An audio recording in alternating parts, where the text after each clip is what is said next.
radioactivity, but yet is monitoring the ocean, the atmosphere, the land, the groundwater, the snowpack. They're not telling us anything. These people are all going to be held accountable, hopefully, yes. At least on the internet. At least that's because the death of the Pacific Ocean is unprecedented, and it's such a sad time in the history of our species that we created something that potentially is looking at it's going to wipe out every species on the planet, and not just in increments, but in just a cataclysmic snowball effect of the chains of the food chains and everything else being snapped and eviscerated. Exactly. GMO can't help us. GMO is not going to make any difference. No, my God. When you take out the oxygen production, the food production, the food baskets. Yep. And we took the very soul of the planet at the same time. And so it's time for people to start using their voices, to start demanding of their medias to be to stop lying and stop propagating out the lawyers.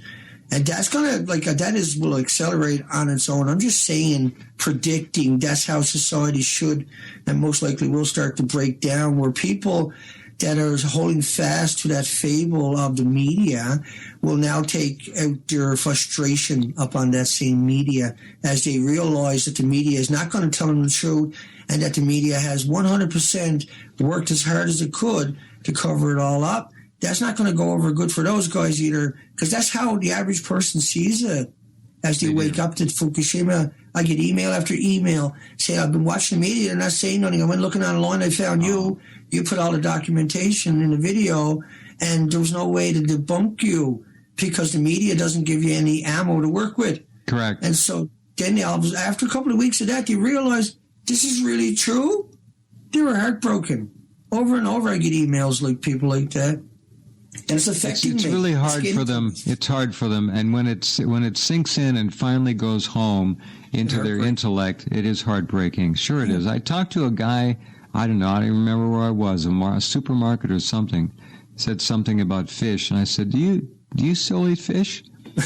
He says, I love my fish. It's great salmon, Pacific salmon, and I asked him what he ate, and I said, have you ever heard of Fukushima? He said, well, that's all over. And so that's the lie that has taken root. People, they're still eating their fish. Wow. They're eating their sushi. They're going to their seafood restaurants. I mean, it is really tragic. It is. This is scary that people are sleepwalking and that the system, all at the one time, it's going to be a shock to this entire planet, because I'm not sure what the hell they think how long they can last by hiding the Pacific Ocean, but it's impossible to hide it now. And so within a few months, the story is going to roll itself out, whether they want it or not. And we might get a 400 or 500 mile an hour wind coming through the coastline if we're not careful before the story comes out. And because those superstorms we're seeing are 100% a result of Fukushima. Those reactors are breeder reactors now. And so normally people think of a reactor melting down. They think of, say, it's got 5 million pounds. And so they think of that inventory as 5 million pounds. But what they should think about is that turns to liquid. It consumes everything around it till the end of time. And then everything around it is the actual inventory. So instead of producing 5 million pounds, it can produce hundreds of millions of pounds. And for infinity, it can continue to do that, because it's like a sun, a little supernova on our planet that can burn at 9,000 degree Fahrenheit temperatures. There you go. Yeah, and so that consumes, ionizes, and radiates rocks, rebar, steel constantly. And so it's not just the fuel rods or the fuel, it's turning natural stuff into our enemy, and it will do that till the end of time. So yeah, it's a breeder reactor, and these are hot particles because of the fuel, the plutonium they had mixed in with these reactors.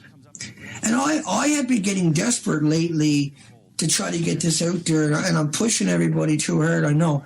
But I get it. I went out and lived in the environment. You know, Jeff, you got my pictures at the top of your page, and I can never thank you enough. But people who understand, who are academically qualified, could look at it, just 1-2 pictures, and say, oh, no, that's not the whole coast. And when they look and see it's the Holocaust, then they know you can't fool them. You can't beat them in an argument anymore. But we don't see those people making a stand, but they will soon. And that's what I mean by the planet is going to start to wake up. Because as these people look at the pictures and say, okay, it didn't recede the coastline. This is worse than anything we could imagine. Of any event ever on our planet, of any imagination of anybody on this planet, this is the worst possible thing that could happen to us when you actually look at the science behind it and how it infiltrates every aspect of everybody's lives. And so we need solutions. We need resolve, and we need a way forward. And we can't have it when one person got two hands behind her back and both hands are empty. Right. Right, and that's what we got for a system. Let me say one other thing here before we take the break. I've got something up. You remember Chernobyl? A brilliant Russian doctor, Dr. Michael Kiriak, I think he had a staff altogether of over 1,000 people. They came up with the 4 most potent algae on the planet for detox and nutritional support for your immune system, put them together in a product that's called Bio Superfood. You'll see the banner on my homepage. You'll see my name on there. It's a blue banner. My name is in white. Click on that. Go to the page. I take these capsules every day and have since shortly after Fukushima. I am convinced without any question that it has kept me healthy. You should take it every single day. Your family should take it. They're little green capsules, real smart, real friendly, real easy, and they could make all the difference in the world. They could keep the radioactive bioaccumulation at bay, and you could live a normal life. If you don't do this, and it is the only thing out there that will help protect you against this radiation that is gradually inserting itself into virtually every aspect of your life, you will not live a full life. I would urge you to go take a look at it, read the material. It's called Bio Superfood. And just click on my banner. You'll see the name. Jeff Rense recommends you take this every day. Go and look. And we'll be back with more.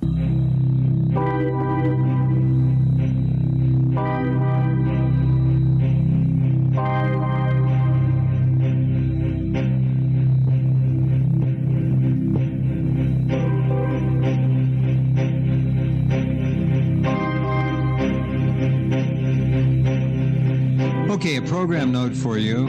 If you missed the first 2 hours tonight, we're going to broadcast those at the top of this hour in our rerun, our repeat broadcast, and then I'll also put them up at the top of the headlines. Larry Nichols' message was shocking, stunning, really, and you make up your own mind. Okay, we still have a constitution here, we still have free speech, but whatever government agency was involved in taking us down did it in a way that was my director of network operations, who's been at this 30 years or 25 years, has never seen happen before.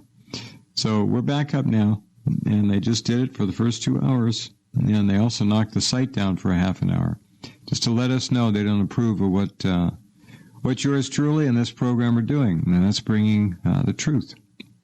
Okay, we're talking with Dana Durnford. We tried to get Yochi several times. The number he gave me doesn't work.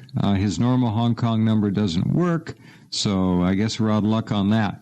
Now, Dana Durnford has had, as you know, more to do with what we know about the death of the Pacific Ocean than anyone. His heroic 5 expeditions are unduplicatable. They are beyond belief in terms of their arduousness. He risked his life over and over and over again for all of you, all of us. How many videos are up on your site, thenuclearproctologist.org, right now? How many videos do you still have up? Well, like you say, links over to my other site from there, and they took down 300 of my recent videos that might have had Woods Hole or UVic into it. Uh-huh. So I had to purge literally the last year's and a half's worth of my presentations. These are 1-hour presentations with a green screen, and it was kind of interesting that when they arrested me, the week before they arrested me, they took down my big computer that I only used for broadcasting, and that wasn't repairable, and that had all the software that was imprinted to that computer. So I lost a huge amount of money on that one. That was the 9th computer they killed on me in less than a year and a half. Wow. How long does a computer normally last to people? And wow. Nine computers altogether. Oh, Dana. Now at the same time, a few weeks before that, they knocked down 30 of my videos, and then the day I got out of jail, they had 4 strikes on my account. And so they really went through a lot of work to silence me, like they done to you guys tonight. And I will start my streaming again in a couple of days, but it won't be at YouTube anymore after that kind of censorship that they imposed upon us. And who knows how many other people, including yourself, are doing it too. That's why this case is so important. On top of that, is we can't have a conversation if they're going to censor everybody, and then they're going to lie about it. And that's not the way forward, is it, Jeff? You know? No. To censor people and leave them high and dry, even though they're the ones trying to help their loved ones and their families, and I'm trying to help them and their everybody associated with them. Yep. Yeah. I'm the I'm the light on that side. All you're trying to do is give us our God-given rights to the truth about the catastrophe that we have caused with nuclear power in the Pacific Ocean. And there are still some very intelligent people who will not accept the fact that what we are distributing is the truth. My God, I don't understand some people. It's happening. People are, look, we know, Dana, and I've been through this, you've been through this, but let me go through it again. In the days and weeks after the Fukushima reactors melted and exploded, Washington State and BC especially were the hardest hit with radioactive nuclides, little tiny fuel fleas. That's what Arnie Gunderson called them. The average Seattle resident was inhaling 6 red-hot radioactive particles per day during those weeks. That means those particles are still in those people, and over time, in many cases, they are going to cause cancer and then death. Okay? That's the truth. That's not a lie. That's the truth. And what we're trying to do here is to give people an opportunity.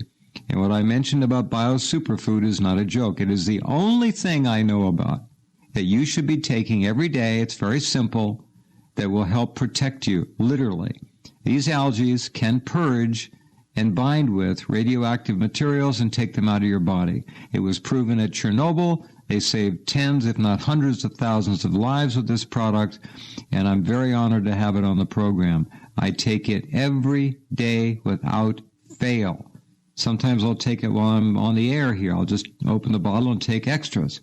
It helps, and it works. So please remember that. All right, now, your plans are to go through and clean up, so-called, delete the mention of UVic and Woods Hole from these videos. Just leave it blank. Just blank them out and keep the rest of your narration in there. Those are crucial videos. And you can't get through everything I got there.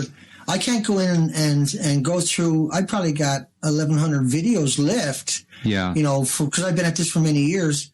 But the Fukushima stuff, you know, the way they threatened me and the way they done it to me, and you knew right away there's going to be no accountability on their end because I live in a hospital bed, you know. Yeah. I was a commercial driver, 14 years, and I woke up in a hospital bed after being in a hyperbaric chamber from a serious accident of 128 days diving. And so I had to rebuild my entire life from scratch. And then Fukushima happened, and I had to withdraw and call upon myself enormous amounts of willpower to go do the moral and ethical thing, because I understood nobody was going to go do it, and that they were looking at whales and tunas, and that didn't make any sense to me. Why wouldn't they go look at the insects or the microscopic or the tidal zones, which are the nurseries, which are the most vulnerable? I couldn't wrap my mind around that. I couldn't consolidate it, why nobody had done it. And then we went out and had an exploratory look, and we realized we had to go a lot further. And then the more we looked, it was like it could never end. So 5 expeditions before I finally gave it up, 260 days, 15,000 miles, of course. And now we know. And so now